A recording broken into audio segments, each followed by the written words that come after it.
So we'll start with Guru Sahib Kirpa, as we always do the Mangalacharan. And a Mangalacharan is an invocation, a request, a benti to Guru Sahib to say that we're now about to embark on a workshop, a talk, a discussion, and for them to please do their Kirpa, bless us, so that wherever this discussion goes, it's within their kushi, you know. So we'll start with that. We'll crack on. Waheguru Sahib ji ਮੂੰਹ ਕੁਦਰਾ ਸ਼ਾਸਤਰ ਖਟ ਪਿੰਗ ਗਿਰਨ ਚਰ ਜਾਏ ਅੰਧ ਰਖਾ ਬਦਰੋਸਨ ਜੋ ਕਾਰ ਕਿਰਪਾ ਕਰਾਏ ਕਹਾ ਬੁੱਧ ਪ੍ਰਭ ਤੁਛ ਹਮਾਰੀ ਬਰਨ ਸਕੈ ਮਹਿਮਾ ਜੋ ਤਿਹਾਰੀ ਹਮ ਨਾ ਸਕਤ ਕਰ ਸਿਫਤ ਤੁਮਾਰੀ ਆਪ ਦੇਹੋ ਤੁਮ ਕਥਾ ਸੁਧਾਰੀ ਹਮ ਨਾ ਸਕਤ ਕਰ ਸਿਫਤ ਤੁਮਾਰੀ ਆਪ ਦੇਹੋ ਤੁਮ ਕਥਾ ਸੁਧਾਰੀ और प्यारी साध संगत जी गाठ के फतेह प्रवान करो जी वाहिगुरू जी का खालसा वाहिगुरू जी की फतेह हालात So I've been asked to speak about November 1984, which is a really prominent part of our history that we're remembering, particularly this year as we approach November coming up next month, because it's the Dali Tal, the 40 years of the attacks, the genocide, the battle that took place at Sri Harmandir Sahib, and the subsequent atrocities, the subsequent genocide and massacres that took place thereafter, in particular with the second turning point being in November 1984. Now what would be really good is, I'd like to know what in particular you'd like to get from this session. For example, you might want more clarity on what was the lead up to 1984 generally. Some of you might be comfortable with June and you just want to know about November. Some of you might want to know what happened after November. So we've got a short amount of time, we've got 45 minutes, so we can tailor this however you'd like. So what I'd like you to do is, with the pens and papers, I'd like to know what questions you have going into this talk. That way with Guru Sahib's Kirpa, I can tailor it to whatever the Samrit would like, because there's 160 slides here on 1984. So we can do whichever bit you like. Does that sound okay with everyone? Yeah. So you're going to have a chance now to write down any questions, specific questions you want to take away from this workshop, and that way I can plan accordingly. And if there's any random questions, Sikhi questions, generally speaking, please feel free to throw them in, and then Marj Leaf will have 10-15 minutes at the end, and we'll answer them as well. So just to clarify once more, any questions on 1984, which part, and then any general Sikhi questions as well.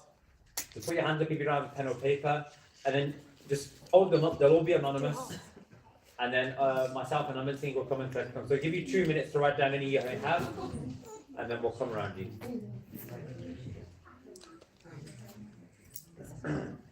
Yeah, that's okay. Yeah. Yes. Need to see. You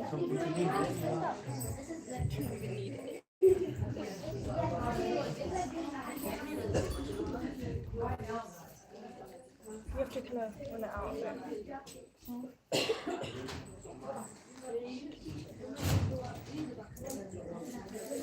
Okay, wait. It always works. So one for me, as a Panth, have we learned from what has happened in the past? Have we learned as a Panth what has happened in the past? Okay. Learn from, yeah. Thank you. Now, yeah, we'll come towards that at the end. The thing, Yeah.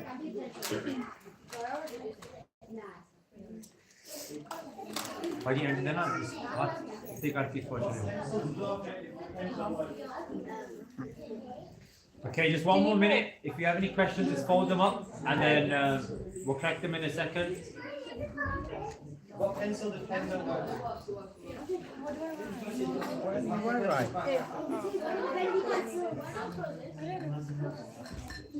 They don't short, just like.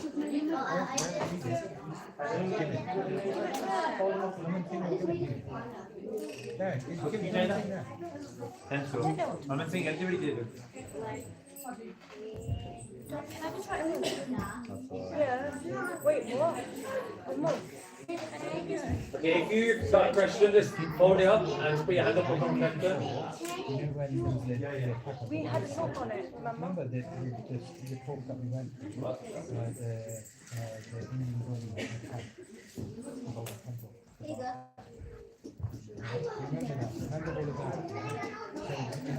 to that. So if you've got a question in regards to When was it made? 1984, Like what month? so it's June 1984 when the main thing you need use this credit.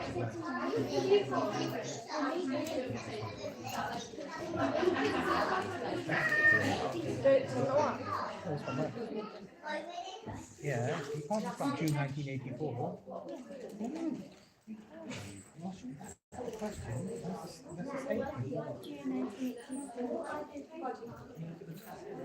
like, what one thing do you know? Or two things. Remember they drew out the stop that house. Remember that? It was a little girl. You can say that.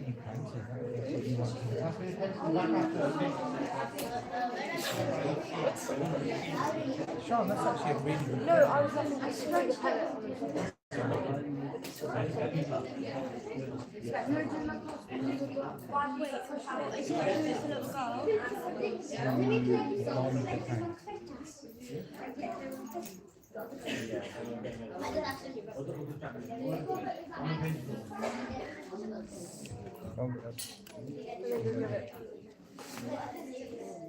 Are you sure it's actually?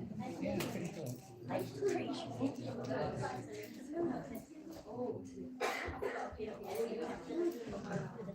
She's not even on the wall. I have that. I was cool.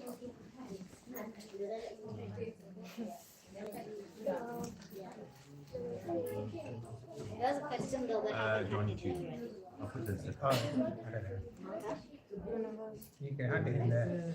No, if there's any. What the jacket put last time? Oh, yeah, I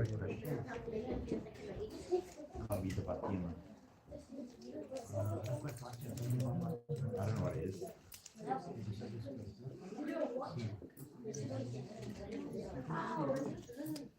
Okay, perfect. Starting with you. Thank you. Single. Thank you for these questions. A lot of really interesting questions. Based on what everyone said, the way we'll do this is I will give a brief overview of the lead up to 1984 in general. I believe Harjinder Singh talked about June in particular recently, right? So I'm not going to go into too much detail regarding that. And then we'll look at November in itself. So hopefully that should take about 20 minutes. And then what we'll do is I'll go through each of these questions individually if they haven't been picked up within the talk by then. And then there's a few just general Sikhi questions as well. And by all means, if anyone has a question related to what we're talking about in the moment, feel free to put your hand up and ask. Otherwise, at the end, if you have any general comments or thoughts or questions and anything to add as well, please, then we can do that towards the end. Does that sound okay with everyone? Good, buddy. So, in terms of the lead-up, I'm going to give you a whistle-stop tour because, again, there's 90 slides that I've just skipped over in this. And the whole thing starts from 1947. Does anyone know why 1947 is so vital? Singh? Because it was the stuff when Nehru and Gandhi did something. They did do something. What happened in 1947? Singh at the back? Partition of India. And the whole story starts from there. And as Singh mentioned, Nehru and Gandhi, in many, many reports, I've got them all here, they're all quoted and referenced. In essence, somehow managed to persuade the Sikhs to stay with India and say, "Asi pra stay in India, we'll be stronger together." And the specific words are, we see nothing wrong with a region in the north of India where Sikhs can experience the glow of freedom. That's exactly what Nehru said at Congress Party about 4 or 5 years before India was created. So long story short, what happens? Sikhs stay with India, Muslims get Pakistan, and then the tide changes as soon as India is created and the Congress Party get power. Then we aren't looked at equally in terms of Punjab as a state. There's discrimination in terms of finances, in terms of the language. There's discrimination in terms of the resources that are being driven out of Punjab. loads of things from the get-go things turn very sour. And even within the Indian constitution, Sikhs are looked at and deemed in quite a discriminatory way. So if we fast forward from 1947, all of these problems, and there's many milestones. There's the Punjabi Suba movement in 1966, which ends up resulting in the half of Punjab. I'll just show you the map.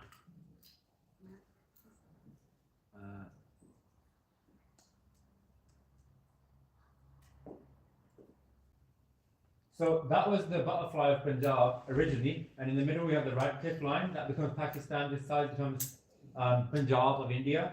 And then what ends up happening is also in 1955 the Darbar Sahib was attacked as well under the Punjabi Suba movement, Operation Black Thunder. So already when Punjabis are fighting for their rights, not rights that are more special or higher than anyone else, this is to get an equal slice of the pie, things that we were guaranteed or promised anyways. Then what happens in 1966, at the end of the Punjabi Suba movement, Punjab also gets split again into a third, and there we get the kind of heart shape that we're used to, where technically it was the whole butterfly, and then Punjab gets cut into a third with Haryana and Himachal Pradesh being cut off as well. So now we have a sixth of what Punjab's original size was. So you can see already how things are culminating into problems issued by the state. Yes, Fendi. It's a valid point to note that when India needed finances, most of those finances went after 1947, they came from Punjab, for the younger generation to know. Hanji. All the sought out to finance that the rest of India came, all the finances came from Punjab itself. Hanji. Definitely. So the stat actually, I don't think the figure's far off from today, but 70% of Punjab's revenue is taken in terms of tax and profits that goes to central Delhi, and only 1% of Delhi's pot comes back to Punjab. So you can see the disparity, and that's reflected. Now if you go to Punjab today, why? Because there's no job opportunities, there's no infrastructure. Whereas if you go to other neighboring states within India, there's loads going on. There's so many jobs. You ring someone on Vodafone EE from India, right?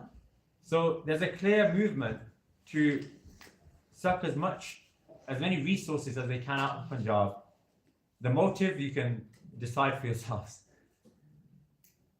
Fast forwarding, so we have then leaders like Indira Gandhi emerge, and she herself commits electoral fraud, which is really important to understand. In 1975, she was about to lose the seat of the presidency.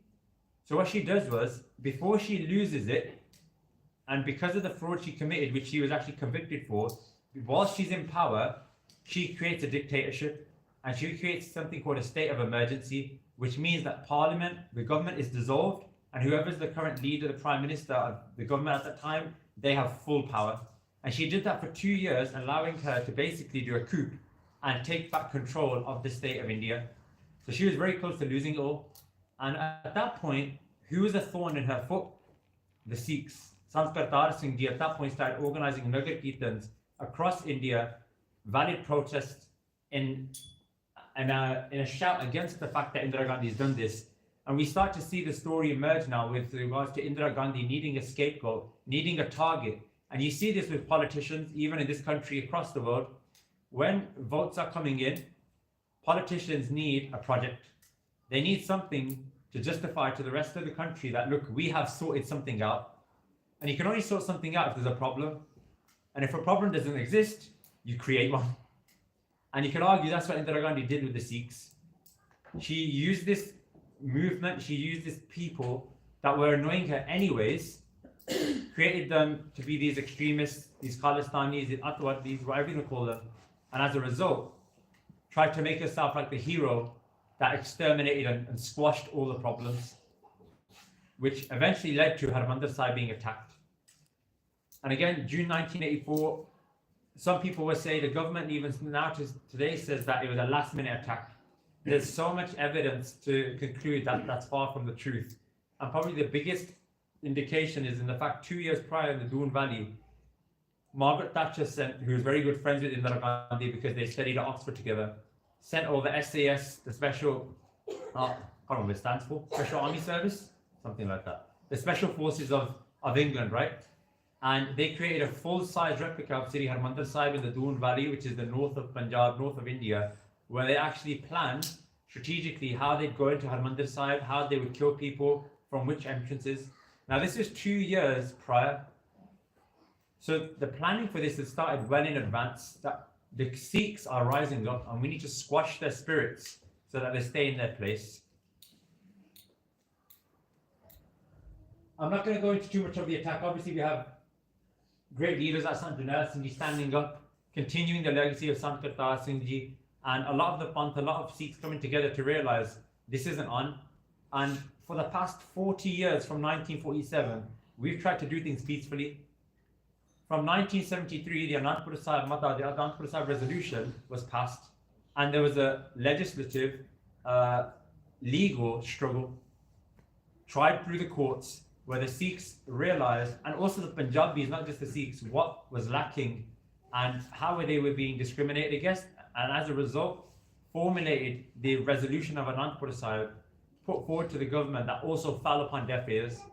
So then in 1982, if you've tried legally for 9 years and you're getting laughed at and you're getting slapped in the face, then it'd be madness to continue.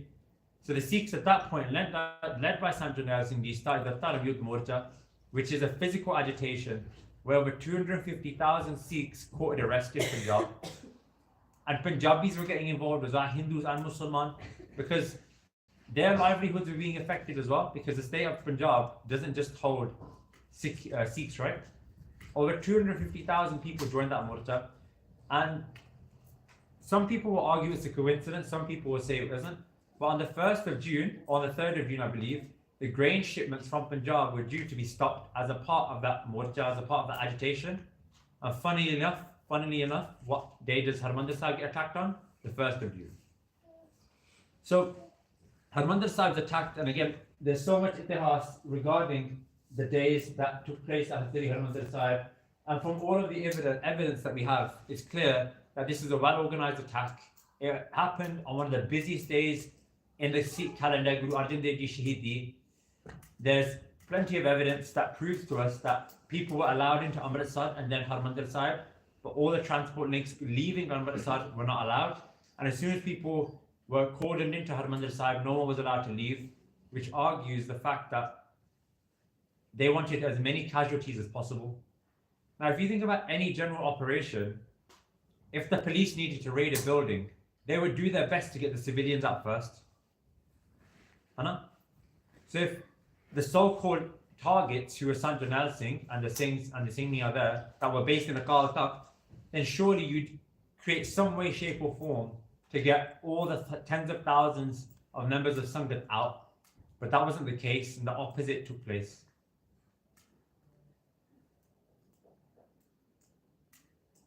Okay.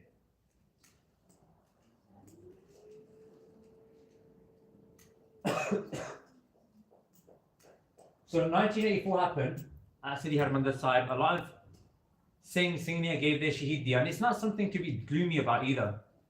The fact that General Sundarji, one of the main generals, they were laughing about the attack, and they said, "We'll be done in a few hours. We'll be on our way back to Delhi." But they were shocked with what they found, and actually quite terrified, to the fact that we're there to call in paratroopers, tanks, helicopters, and the full might of the Indian Army. And even then, it took them more than 6 days to beat a few hundred Sikhs on the ground at Sri Harmandir Sahib. The might of the whole Indian Army. And 100% that's a victory for us. So it's not something to have a victim mentality about. And with Guru Sahib's Kirpa, you have to think about the picture holistically.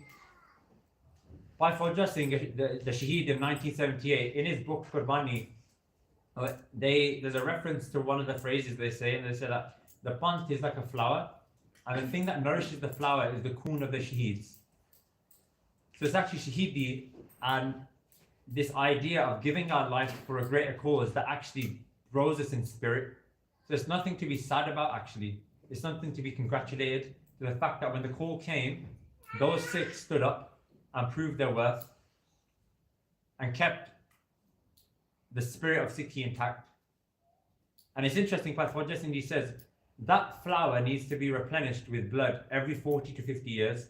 And if you trace the time back to Banda Singh Bahadur's time, every 40 or 50 years, so Banda Singh Bahadur is shaheed in 1715 or 1716. Around 40 years after, we have the Kalukari. Around another 40 years after, we see the British get involved. Another 40 years after, we have the 1900s, where there was, again, another wave of British attacks. So 1947 was the first time the British actually took our Raj. And then we see a ramp up around 40 years after. Another 40 years after, we have 1947. 40 years after, we have 1984. So maybe we're due something. But I was just saying something interesting I thought I'd share. So many Singhs became shaheed. And there's outrage across Punjab, across India, across the world. The country that we pay taxes for the army and the police that is meant to safeguard us, has now turned its back on us when we actually got the freedom of this country 40 years ago. That country has now become ungrateful and has now attacked us at our holiest place on one of our holiest days. And you could say that the attack in 1984 was the final piece of evidence we needed to prove that we are not welcome and safe in India. Because it's taken 40 years of trying to work within the system. And what was the response we got back?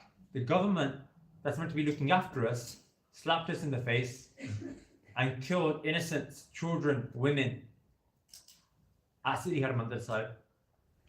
And I would say the psyche of the Sikhs changed at that point to realize there's no other way now. We've tried everything.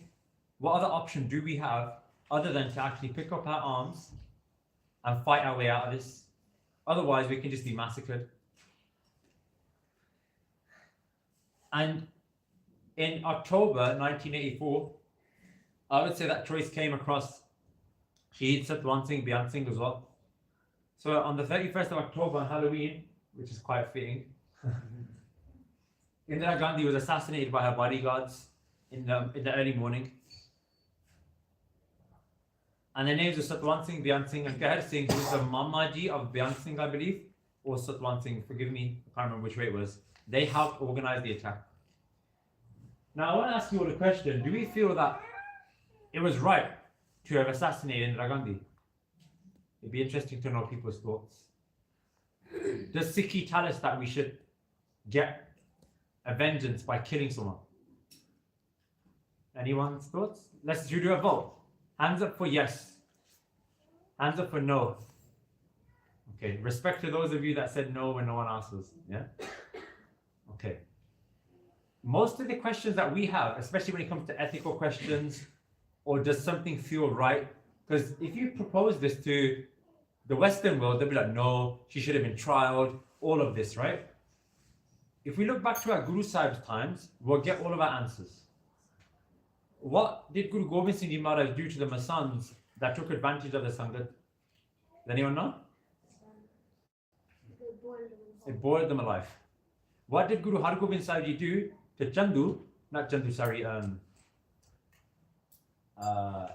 Chandu. It was Chandu, sorry, it was Chandu. Who played a vital role in Guru Arjan Dev Ji Shahidi. Does anyone know what Guru Har Gobind Sahib Ji did when he got Chandu? He got a ring, he put it in their nose and tied a rope to that ring, and they made him act like a beggar and he would be slapped with Ditya. One step further, he actually attached that nose ring to a kora, and Chandu was dragged around the streets until he died. Now we can extend that question. Does that mean the Guru was nasty? Does that mean Guru Sahib was mean? Of course they were. Guru Sahib doesn't have an ounce of hatred within them. However, Guru Sahib has clearly defined a line for us that when people overstep a certain boundary, there's only one result that's left. And 100%, if we base our ideas on what the Gurus did, then this was justified. Because realistically, how else was Indira Gandhi going to be brought to justice? Was she going to be put on trial within her own government? Of course not. So the Singhs took it upon their own duty to avenge the deaths of all those innocents. And what we find straight away is people hungry for blood within Delhi. President Zail Singh, again a Sikh, even though he was the president of India, his car was attacked the same day. Over 200 Gurdwara in Delhi were attacked, and across 18 states in India, there was violence against Sikhs. And I want to show you a very interesting infographic. Randomly, I came across this Gurdwara in Italy last October when I was on holiday. And I found it very interesting because it says here, Sri Harmandir Sahib de Hamalawaras Sanbandi, that Zindagi Keval 153, I don't know 153 Punjabi, forgive me, Din Rahi. And what it basically says is that anyone that's ever attacked Sri Harmandir Sahib, within 153 days, they've all died. And I found this very interesting. If you look at Masa Rangad, we know Bhai Sukha Singh Mehtab Singh dealt with him. If we know Zakaria Khan, he died because of the gasht he gave to Bhai Taru Singh, and in that Shaheed di Saka. Jahan Khan, Bhai Daya Singh, Bhai Lerna Singh, that was the Sakhi when Baba Deep Singh Ji was going back to get Harmandir Sahib, that was Jahan Khan then. Abdali, Ahmed Shah Abdali, this was quite funny actually. He tried to blow up Harmandir Sahib and it smacked him in the nose and he got a disease from it and he died. This Vada Jarnal, who plundered India so many times, died from a mere brick. And then we say Indira Gandhi as well. Now if you look at the history, the peoples whose pictures we have downstairs, then they all led from the same example that Guru Sahib set out, that there comes a point in Sikhi in which there's no other way to administer justice. And this is something we shouldn't shy away from. It's unfortunate for Indira Gandhi, but she planted her own seeds. And anyone that dares to attack Harmandir Sahib is obviously planting their own seeds as well. So, this is a really interesting thing I want to share with you. And Marj Leaf, who was a reporter at the time, reported in 1984 in his news article, Reflections on 1984. He said something very, very interesting. He said that if the assassins felt that Indira Gandhi was actually causing the destruction of the country, so if Byan Singh and Satwan Singh thought Indira Gandhi was causing damage to the country, because obviously she attacked one of the biggest populations within that country, they were morally compelled to protect India by doing what they did. So technically, Satwan Singh, Byan Singh were more Indian than Indira Gandhi was, because they were protecting Indians from her. Their act of violence can actually be viewed as an act of Indian nationalism. And that's what I would propose to anyone thinking that they're anything else, that they were these terrorists. And again, pre-planning, a lot of people think that, oh, because Indira Gandhi got killed, there was an attack. Again, far from the truth. There's a lot of information and evidence to prove to us that these plans have already been in the pipeline since 1984. Punjab had been attacked and now there was a focus on Delhi. And what the evidence proved to us was that rather than it being a reaction, it was actually the fact that the attacks got brought forward due to the fact that Indira Gandhi was killed. So they were being planned regardless. And I want to share one thing with you, which is an eyewitness account to show how systematic this was. And Joginder Kaur, who was a survivor, she talks about what she said to the police officers at Balam Colony, which is in Delhi, who spared her life. And she says the mobs are otherwise apprehending and killing Sardars. A mob had come across and pleaded with the police officers to hand over Joginder Kaur's two sons, otherwise they'd be putting them to a loss of 500 rupees each. So what that means is Joginder Kaur, the mom, is there and the police officers are in the middle, and the mobs are saying to the police officers, please let us have her sons. If you don't let us kill her sons, we're going to be losing out on 500 rupees each. Which is evidence that they were being hired and sponsored and rewarded on how much damage they could inflict. Someone asked what's the worst hit area. Arguably the worst hit area was Piruropuri in block 32. where it said that every man in the whole block was killed, every male, every boy, and it's now called the widow colony because no man was left in that whole colony. And it said that the Nanavati Commission, when they actually went around to look in that colony, they said on the streets it was just littered with limbs and bodies. There was a leg there, there was an arm there. There was no one that was spared.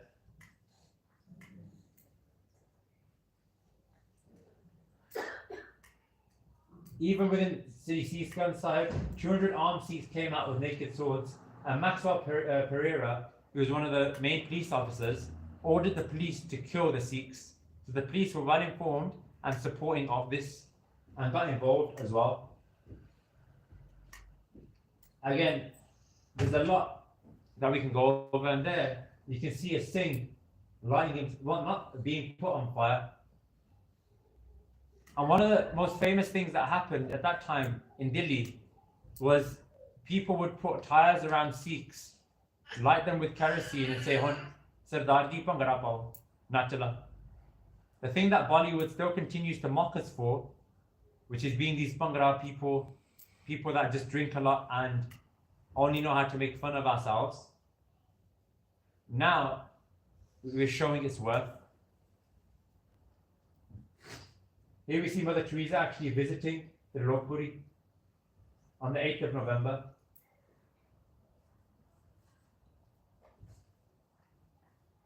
There were some Sikhs that fought back, and this is what I really want to focus on as well. In Block 11 in Kalyanpuri, there's Sikhi Sikhs who are, Sikhi is like an ironsmith, and they were from Rajasthan. They themselves kept their shastras, and any mobsters that came to them, they shot them, and they had their karpana. And as a result, that area wasn't touched. However, what happened was the police and the army had registers of all the people that had arms. So they went initially, before the mobs came, to say, look, there are mobs coming. We can't protect you if we know you could fight back. So, and then we'll protect you. If you have guns, you might fight back. So you need to hand us all of your weapons. The Sikhs, thinking good of the police and the army, gave all their weapons over, and then the mobs were let loose because everyone was unarmed. And even senior people within the army, they weren't spared. And there's an interesting case of Manmohan Singh Talwar, who was a fighter pilot who got the Mahavir Chakra, which is the second highest gallantry award you can get in the whole Indian Army. He's like a national hero. And even he was disarmed and attacked, and I believe became Shaheed as well. So even someone that got the second highest award in the Indian Army, someone that's dedicated his life to service of the country, on that day it didn't matter because he was a Sikh. And there's one really inspiring story I want to share with you all about a family that a Singh, Mandeep Singh, has an eyewitness account of. And they were a young couple living in an isolated village in a farmhouse outside of Punjab, and the area was very Hindu dominated. And what happened was they had Marj Prakash on the top floor of the farmhouse, and the mob started coming. There was a Singh, Singhi, and a Chota Bacha Si, one Pichangi. And what happened was the mobs were coming, and the Singh said, "Look, Sanu jana padna, we need to get out of here. Sanu maar dena." And the Singhi said, "But sade ko mara rupya, we can't leave." And the Singh said, "Look, what good are we dead? The best thing we can do here, asi ape jaan bacha liye. Baki we'll try and do whatever we can once things are sorted out." And the Singhi said, "Nahi, like jad tak mere ko swaas hai, main mara kol mein chadna nahi." She goes, "As long as I've got breath, I'm not leaving." And the Singh got frustrated, and he took the son. He said, "Chal, you do what you want, asi challe." And he left his wife, and the wife stayed to protect their house, which is basically a gurdwara, right? And at that point, as the mobs were approaching, she took out her Siri Sahib and stood by the front door. And as they approached, to her surprise, they all came and their faces dropped within an instant. And they didn't even approach her, and they just ran off. And she was gobsmacked. She was thinking, what? She was getting ready to give her Shahidi. And she was quite confused as to what had happened. And then in a few days later, she found out because her husband returned. And as her husband returned, he was shocked to see the house was fine. And as he was coming back into the house, a Hindu neighbor came and said, Singh, where did you get all those massive Sikhs from? Okay, Toy, how did you round them up so quick? He's like, what are you on about? No, I wasn't even here. And then he put 2 and 2 together. And the Hindu guy said, no, the reason the mobs didn't attack was you had so many huge men with these massive sticks, massive karpana, massive weapons. And he explained to the husband that the mob saw these guys and they thought, we don't want it. And then that Singh realized that actually there was another power at play, that Marne aap Shahid Singh pe basically. And then he went back and told the Singhini, and she was like, Marne laaj rakh li. So even then, it wasn't just that people were massacred, people put up a fight as well. And Maharaj still protected those that kept their faith and kept their shraddha in those very difficult times. And it's interesting, we hear about those examples even today of Shahid Singhs, or these Guru Sahib in whatever way, shape or form, sending help to those Gursikhs when needed, if the faith is kept in those very, very testing times. Just an overview, you can see all of the different places that were attacked. And again, the official and the unofficial amount of people that were killed. And the numbers we'll never truly know, because as you'll find from Bhai Jaswant Singh Khalara's story, is there was a whole operation to get rid of any evidence. And how it was done was the bodies of people from Punjab and Delhi and these neighboring states, they would be taken to cremation grounds and burned without any notice. Like normally if you file for a funeral here, you need to know who is it, where's their date of birth, where's their birth certificate, it has to be registered, right? There was no registration, and which is why just once in cholera actually started digging into things, and he was able to actually number how many people were killed at each cremation ground due to the amount of wood and the oil that was used. You said they were mostly burned, but they were mostly cut up into pieces and thrown in rivers. So that was one of the ways, but the majority were cremated in cremation grounds. Huh? But that was another way they tried to get rid of bodies as well. So I guess a lot of the questions, and we'll start to wrap up now. The question leaves us, okay, all of this has happened, and there's a super important part.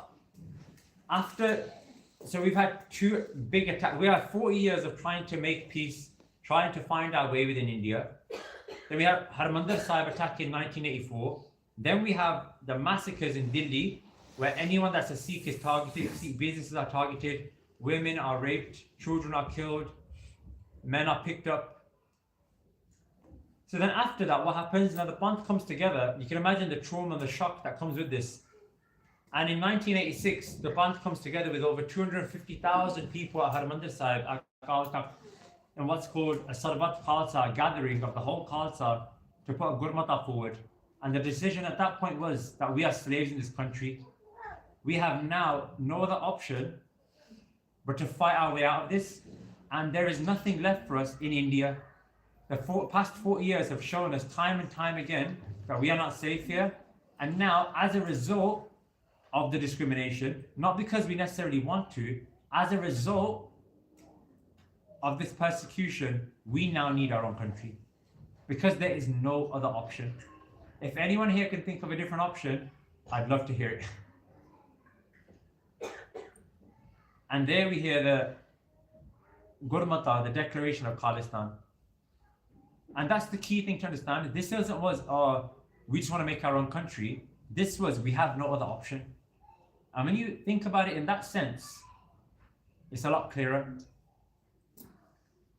And as a result, we see the formation of resistance movements, a lot of groups, Khalistan Commando Force, the Babbar Khalsa, the Khalistan Tiger Force. There's loads of different paramilitary groups, resistance groups, freedom fighters that are born in order to, 1, punish those people that were responsible, and 2, then eventually fight for our own freedom, for Punjab's freedom. And from the Indian side, we see a very different tactic. There's a huge push to eliminate the youth of Sikhi. Officers are given rewards and promotions based on how many kare they can bring back to the police station. Tada, an act is put out where normally you're innocent until proven guilty. This allowed people, or this changed the rhetoric to be you're guilty until someone can prove you're innocent. And as a result, the police could pick up anyone they wanted. And that's why we hear the mass disappearances in Punjab of people, of the youth, and also the harassment of women and children as well.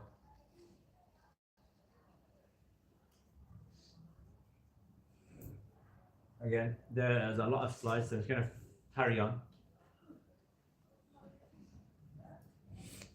And just wrapping up, because I'm conscious of time, we see great figures like Baba Gurbatan Singh Manuchal, Baba Nok Singh Ji, Bhai Nok Singh Ji Babbar, who gave their Shahidi and put up a fight. And that period lasts until 1995, where Baba Manuchal actually, who is the Akal Takht Jathedar as well, he was probably the last of that era, I believe in 1993, who became Shaheed. And the only way he actually became Shaheed, because the police could not touch him, a family member poisoned his dog whilst he was staying at their house. So these great good Sikhs proved and shook the Indian army, the Indian state, that was still alive and kicking. And after that, you could say things quietened down. But now the attack has gone on a different front. Now the attack is within our water. Punjab has the highest rate of uranium cancer, of uranium poisoning. Why? Because all of our waters are being diverted. We're having to go deeper within the water cycle. And when you pass a certain point, the water becomes poisonous and toxic. Now it's being attacked with our language. Punjabi is being made out to be the language of people that are uneducated. That's why Hindi is being pushed. Now we have Christian missionaries allowed to come in and take over in Punjab. We have a drug influx, an alcohol influx, to try and suppress people's thoughts so that they're just worrying about where am I going to get my next glassi.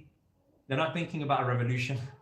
And that's why Amritpal Singh was so dangerous, because like Sant Jarnail Singh, he started bringing people back to Sikhi.